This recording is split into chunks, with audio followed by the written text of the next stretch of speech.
আদালত সব কিছু প্রমাণ দেখে পরে পর্যবেক্ষণ দিয়েছেন যে কোনো ফিউজিটিভের পক্ষে, দণ্ডপ্রাপ্ত আসামির পক্ষে আদালতের সামনে প্রক্রিয়ার মাধ্যমে না এসে পলাতক অবস্থায় কোনো এফিডেভিট করতে পারেন না, আইনের আশ্রয় লাভ করতে পারেন না, কোনো আইনজীবী নিয়োগ করতে পারেন না।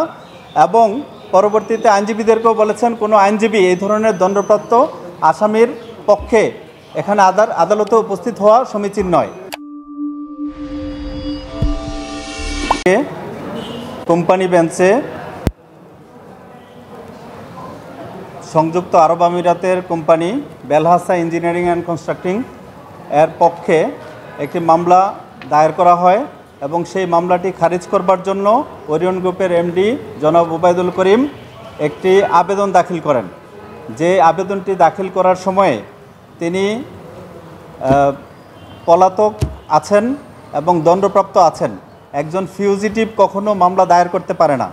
উনি মিথ্যা জালিয়াতির আশ্রয় নিয়ে উনি এখানে এই এফিডেভিটটি করেছেন এবং ওকালতনামা দিয়েছেন, তার পক্ষে লয়ারকে নিযুক্ত করেছেন। এই দুইটি নির্দেশনা এখানে দিয়েছে। বাদীপক্ষ প্রমাণ দিয়েছেন যে আদালতে তিনি যে নাগরিকত্ব দেখিয়েছেন, এখানে বলেছেন বাংলাদেশি নাগরিক। তো বাংলাদেশি নাগরিক কোনো দণ্ডপ্রাপ্ত নাগরিক, তিনি কোনো ধরনের আইনে আশ্রয় নিতে পারেন না।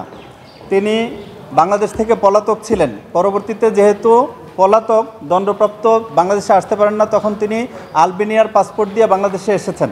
পরবর্তীতে আলবেনিয়ার নাগরিকত্ব নিয়েছেন আগে, এরপরে কমনওয়েলথ অফ ডমিনিকা এর নাগরিকত্ব তিনি সাবমিট করেছেন এবং এর মাধ্যমে তারা এখানে একটি এফিডেভিট দাখিল করেছেন।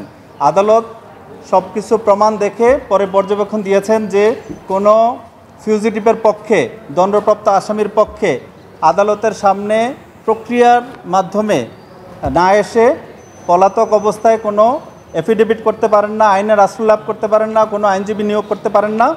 এবং পরবর্তীতে আইনজীবীদেরকেও বলেছেন কোনো আইনজীবী এই ধরনের দণ্ডপ্রাপ্ত আসামির পক্ষে এখানে আদালতে উপস্থিত হওয়া সমীচীন নয়। এই দুইটি পর্যবেক্ষণ দিয়েছেন। আগামী 27 তারিখ বাকি তথ্যসহ অপর পক্ষকে, বিবাদী পক্ষকে আদালতে এসে উপস্থাপন করবার জন্য অনুরোধ করা হয়েছে। আগামী 27 তারিখ পর্যন্ত মামলাটি মুলতবি আছে। ওরিয়ন গ্রুপ জালিয়াতি করেছে এবং এখানে আরও অভিযোগ প্রমাণ দেওয়া হয় যে সে এই আলবেনিয়ার পাসপোর্ট ব্যবহার করে বাংলাদেশ থেকে টাকা পাচার করেছে এবং দুবাইতে 2টা কোম্পানি রেজিস্টার করেছে এবং একটি হোটেল ক্রয় করেছে। এই ধরনের এই সমস্ত প্রমাণ আদালতে উপস্থাপন করা হয়েছে। বেলহাসা এই মামলাটা কেন তারা করছিল ওইটা একটু আমাদেরকে মনে করায়। বেলহাসা মামলাটি করেছিল সিটি সেন্টার, যেটা মতিঝিলে আছে সর্বোচ্চ বিল্ডিং এখন, সেটার কনস্ট্রাকশনে বেলহাসা ওয়াজ দি লিড মানে ওয়ান অফ দি পার্টনার।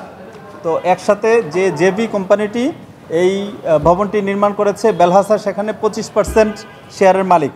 কিন্তু আজ পর্যন্ত বেলহাসাকে কোনো প্রফিট দেয় নাই, উপরন্তু কোনো হিসাবও দিচ্ছে না, বরং তার সিগনেচার জালিয়াতি করে ব্যাংক থেকে টাকা উত্তোলন করেছে এবং এই টাকাগুলো তসরুফ করেছে।